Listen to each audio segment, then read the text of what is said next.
but this is actually the 37th anniversary of Roe versus Wade, when abortion was legalized. And since then, more than 52 million babies have been aborted. That's like 1.3 million per year. And I had one of my friends, and she's also a client. She is more than that to me, but she was supposed to be here today, and she was unable to come. And we prayed for her earlier, but I do want to pray for her again before we leave today. But she was one of our clients, and this past summer, Aaliyah was on her way to becoming part of that statistic with abortion on her mind. And but God intervened, and He led her to the pregnancy care center for a pregnancy test. And her baby's actually, she asked me to be her godmother. So I have a new little baby, if I ever have to. I really don't need one, but I have one. Chris, do you have those pictures? I have just 4 pictures. We'll pass them out. Just y'all can pass around so you can see her. She's so adorable. But anyways, she wrote me a letter, and this is awkward for me because I don't want to. She was supposed to come and talk, but she wrote me a letter that pretty much sums up what God has done in her life, and I'm going to read that to you. We kind of shortened it, but let this fall. Okay. She says, "Hi, Rachel. I don't think that I've taken the time to really say how much I truly appreciate you. So I hope that in this letter I can express to you the words that I never say in person. I know I have my doubts sometimes when it comes to God and His work, but one thing I truly believe is that God sometimes sends people who are hurting an angel. And Rachel, to me, and I'm sure to many other young girls as well, you're an angel. If she only seen me all the time." I guess to her I am. "I can only speak for myself. If I had not met you, who knows where I'd be. God planned our meeting, I believe, and I look back on it now, and the reason me and my mom couldn't go to the clinic out by the mall was because I was meant to come to the pregnancy care center. It turned out what seemed to be my worst nightmare was true. I was pregnant, alone, with no job and no help. At the time, my life seemed to be crashing and burning down with no fire extinguisher. Then you walked into the room, and your presence was so strong, like I could just see you had a strength that was so unique. By the time you were done talking, all I could think about was, wow, how can I be as strong-minded as Miss Rachael? Something just automatically drew me to you. Rachel, you've helped give my child life. You've helped me find myself and God. You've helped me grow up and realize that life is not about me. You've given me gifts that no one on earth could take from me. You showed me a love that I never had. You took my heart that was giving up and gave me hope. I no longer live a life of drinking, fighting, and bringing destruction to myself. I have my family back. I have faith, hope, and a beautiful baby girl to look forward to. And I owe you in a way that I pray one day I can repay. You're the best person I've ever known. You're my role model, my angel. I love you, Rachel. And I thank you so much for everything. That is not to give me any pat on the back.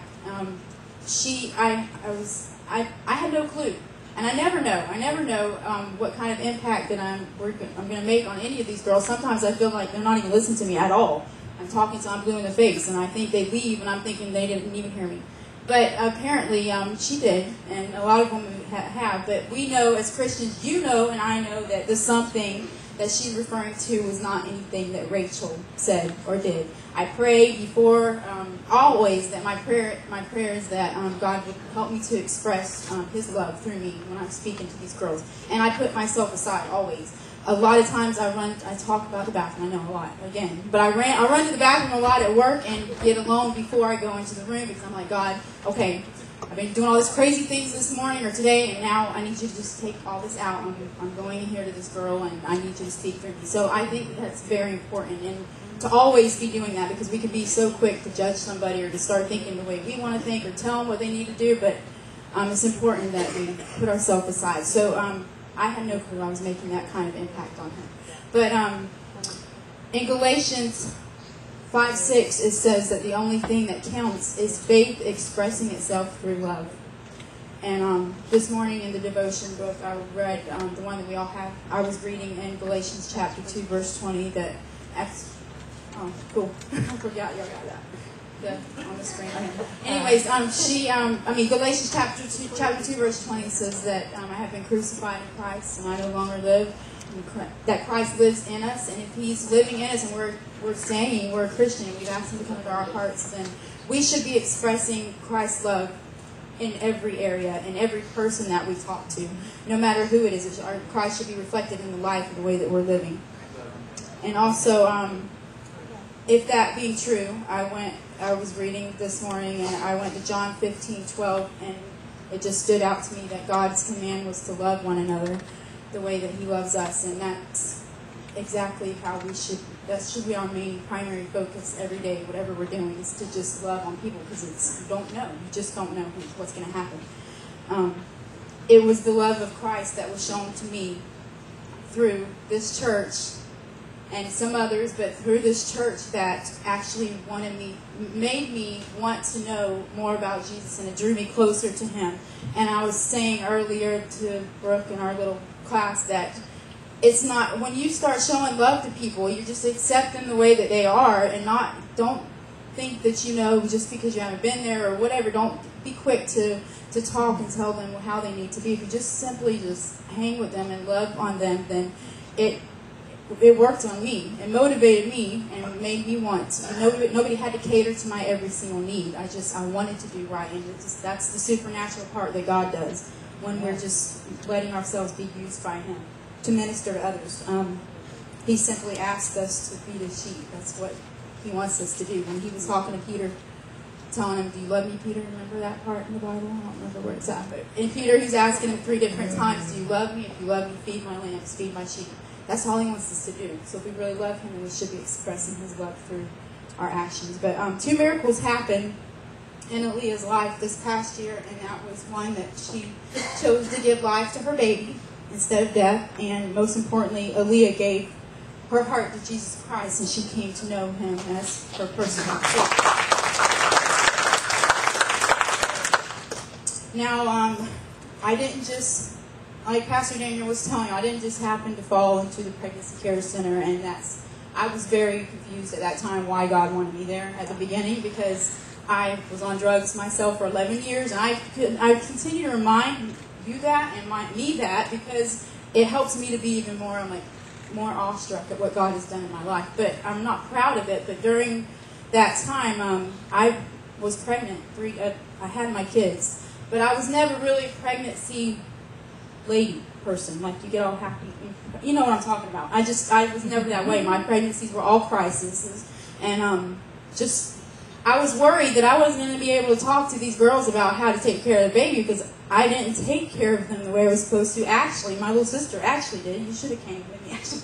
But my little sister did, and she helped me to take care of my kids, and my family did. So it wasn't until, it was the day of my interview that God really, really showed me that the reason why was because I had made a decision in my past that I was going to take the life of one of my children through abortion. And I wasn't ever going to tell anybody that. I didn't think it was necessary for anybody to know, and it was under the blood.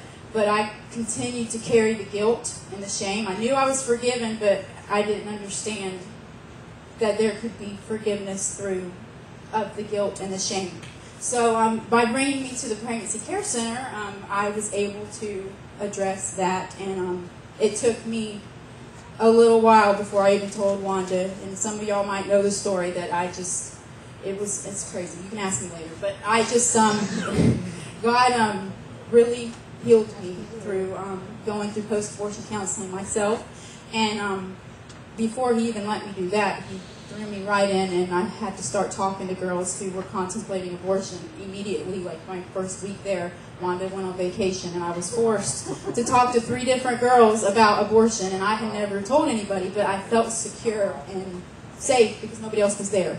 Boss was gone. It was just me and this girl, so I'm sitting there pleading with these girls for the first time in my life to someone else, you're going to make a big mistake. And I began to realize the impact that it had on my life. And I remember too, this came to me this morning when my little sister was in here. This is how it bared the shame and guilt on me. When Ashley got pregnant, my little sister, I began, before I went to work at the Pregnancy Care Center, I began immediately, I was torturing myself daily of, what if she says she wants to get an abortion? What if she does this? And I was terrified of I pictured myself hanging on her leg, like if she was trying to go into a place, but I couldn't talk to her about it, and I couldn't talk to anybody else about it, and that's how it had me, it had control over me, and it was torturing me that what am I going to do if she says that? I'm just going to have to, that's how important it was for me that she didn't make that mistake. And thank God she never even said anything like that, but I was afraid that if she did, then I hadn't told anybody. When am I going to be? No, I don't want her to go through this. And